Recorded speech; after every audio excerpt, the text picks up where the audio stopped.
Started 3, 2, 1. How's it going? Joseph Blessman, a little by choices here. I'm here to talk about a book I've been reading for my first week being home. And instead of making a PowerPoint, I have decided to make videos about them to teach. It's going to be an interesting video. There are no PowerPoint side. So without further ado, I want to talk about Semester 1. Semester 1, Lesson 1, how to look back on where you've been. This, by far, is the craziest chapter I probably have ever read. It takes the perspective of a guy who has been knocked out completely and has to deal with adjusting to a society that he's never known about. It talks about how he learns to adapt since he didn't know what he did. He learned to adapt in the feelings and the conversations of others. And others. So that his main companion was this girl, or this woman, that took care of him, and what he did was he studied her actions, studied her reactions, that whenever he realized that if it was a good quality, he would almost mimic that situation. So,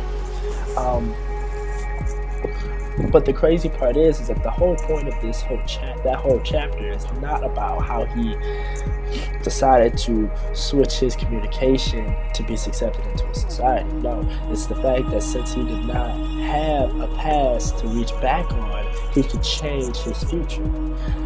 Because apparently there is this thing about what you've done in the past predict that you would know what to do in the future. I guess that makes sense. You have a lot of experiences in the past, and those same experiences do come back. I think that's what happens, is that we do not, I believe that all experiences are the same, but I believe that these experiences that we are reoccurring through different stages in our lives, tends to be when I'm 80 or if I was 4. I believe that I would probably run into the same situation, but since by time I can do something else with that if I remember what I did when I was 2. Probably sucking my thumb, looking like this. But that's cool. Lesson number 2, how to fashion your own success. I'm going to cheat, and I'm going to get my notes. First main point, do others think you are a success? And your second question is, do you think so? Of course that means it's a lot of self-evaluation things here. The first concept is the smoothie, the second one is the straw. You definitely want to have your straw, the intensity needed to enjoy the smoothie, but if you didn't have the smoothie, then what would make it good? Why would you would be stuck left with the straw? And is that really what you want? That was a good point that I brought up, and it got my attention.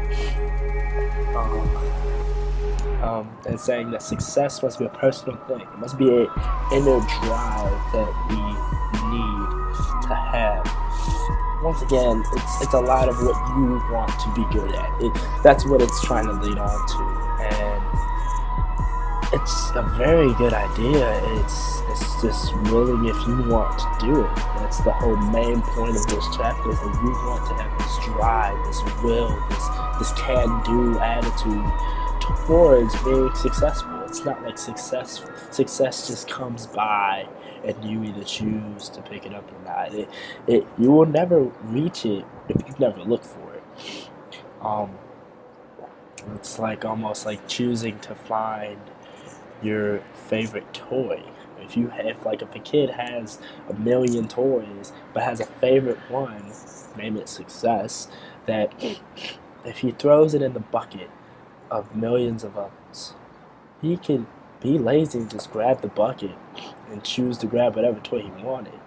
But until he was having a good day, intents a great day, he would look for his favorite toy. And in those great moments, in those good moments, those good feeling days, you tend to find reasons to be successful. And that is dangerous because that promotes positive can do attitudes here. It's saying that all that bigotry of being negative and hating the world and thinking that a spider one day is gonna just kill you, but no, it's this book decides to give you something more meaningful, something that's better for yourself, to prove that you could be not better than others, but have a better mindset when negative things happen. It's a crazy concept, and it's really cool. The main three characteristics of you wanting to be successful is if you are honest, courageous, and ooh, I guess it's an individualized approach. Yeah. The willingness to being able to go to the bridge regardless if people want to follow, that you would want to be there. And that's pretty cool. And the last chapter, since I just read it, I don't really need any notes about it, is counting your blessings. This is something my dad has probably preached to me 1,000 times over, and I didn't really get why he did it until I read this lesson. It talks a lot about how people want to complain, people want to be able to feel bad and think about it being so everything is just falling on them, like there's just nothing they can do. But if you think about the world that we are in, there are thousands of other people who probably live, if not worse, just in terrible conditions. And in that state, in that when you see that, there becomes a state of mind of maybe my reality is not that bad. Maybe me stubbing my toe in the morning isn't as bad as somebody not having a foot. Maybe somebody who has a cold thinking that the life is over realizes that there is diseases out there that can kill people in a matter of hours, thinking that I'm slowly dying, but in reality, I'm just really getting rid of an infection over time. I'm not really going to die from this common cold. Um, it's an interesting chapter. It shows you that if you cannot have a, I need to word this right. Let me word this right. If a person has something to eat, something to drink, and a place to stay, you can't complain, really. So, counting your blessings are amazing. Which leads me to a different story in that lesson about how a female had to rest for a year. Yes, in a hospital bed, but she was going to live and she was perfectly fine. She just she had so much adrenaline. You just have to lay to bed, okay? I'm gonna put it like that. And every morning she woke up and would think about all the great things that she would like to think about. Didi, this be her health, her friends, her house, her daughters, her family. And it just shows that over time, when you think about the great things in life, you tend to only think about the great things in life, neither it be personal or not. So she managed to control her 1 year of supposedly was going to be sorrow and decided to move on from that and only think of good things. She says now that year of her laying in that bed was the best time of her life, just because she had time to think about the things she was actually grateful for. And now when she was out of that bed, she decided to be an activist almost. Yeah. It's lesson 3. I'm on to lesson 4. Lesson 4 is about how to recognize your failure symptoms. How?